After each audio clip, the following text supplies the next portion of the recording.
দেখুন, দাড়ির বিষয়ে আল্লাহ তৌফিক দিলে কোনোদিন পুরাই আলোচনা হবে দলিল দিল্লা দিয়ে।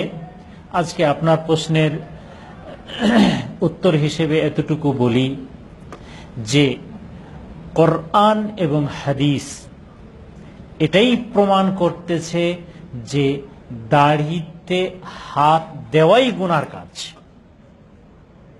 সেহেতু কাটার ব্যাপারে অথবা ছাঁটার ব্যাপারে পুরাই করেন অথবা কিছুটা করেন, ওখানে দিতে গেলেই গুনাহর কাজ, এতে কোনো সন্দেহ নাই। বাকি থাকলো যে অনেকেই বলে যে কোন সাহাবী এই ধরনের করেছিলেন বা এইভাবে, তার আমল ছিল সেটা, কিন্তু আমার নবীর আমল থেকে কি এটা কেউ প্রমাণ করতে পারবেন যে তিনি কোনোদিন কিছু অংশ কেটেছিলেন? তাহলে তার থেকে যদি এরকম কোনো প্রমাণ না পাওয়া যায় তাহলে আমরাই কেন করব? যদি কেউ করতেছে এটা তার ভুল, কিন্তু সবচেয়ে বড় বিপদ হলো এটা যে এই ভুলের সাথে সাথে কেউ বলবেন যে না এটাই সুন্নত, এটা বেশি বিপদ। সুতরাং দাড়ি বাড়াতে হবে, আফুল্লোহা ওয়ফিরুল্লোহা কাসসিরুল্লোহা, তাই না? আউফুল্লোহা, বিভিন্ন শব্দ এসেছে হাদিসের মধ্যে।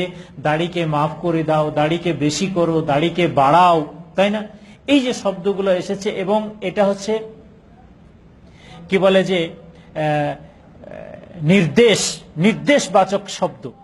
আর কোরআন এবং হাদিসে যে শব্দগুলোতে নির্দেশ আছে এর অর্থ হলো এটা ওয়াজিব, জরুরি, তাই না? আল্লাহ বলছেন সল্লু, তাই না? সল্লু, তোমরা নামাজ পড়ো।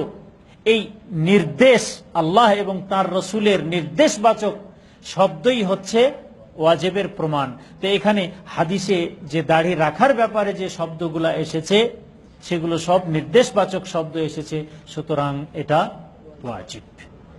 এবং এখানে যদি দাড়ি না রাখা হয় বা দাড়ি কিছু কাটছাট করা হয়, তাই না, তো এটা তো অন্যদের কি বলে নিয়ম নীতি, ইসলামী নিয়ম নীতি না।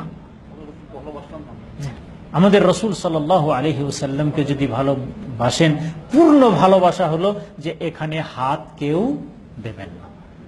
আল্লামা এখনো বেঁচে আছেন, আল্লামা আমাদের শিক্ষক, মদিনার নামটা ভুলে গেলাম, যাই হোক, ওনাকে আমরা জিজ্ঞেস করলাম বা আমাদের সাথী কেউ জিজ্ঞেস করলেন দাড়ির ব্যাপারে।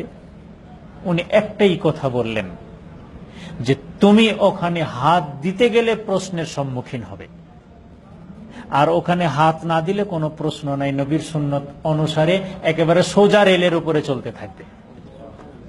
তাই সুতরাং কাটা অথবা ছাঁটা উভয়টাই হারাম, এটাই ফতোয়া।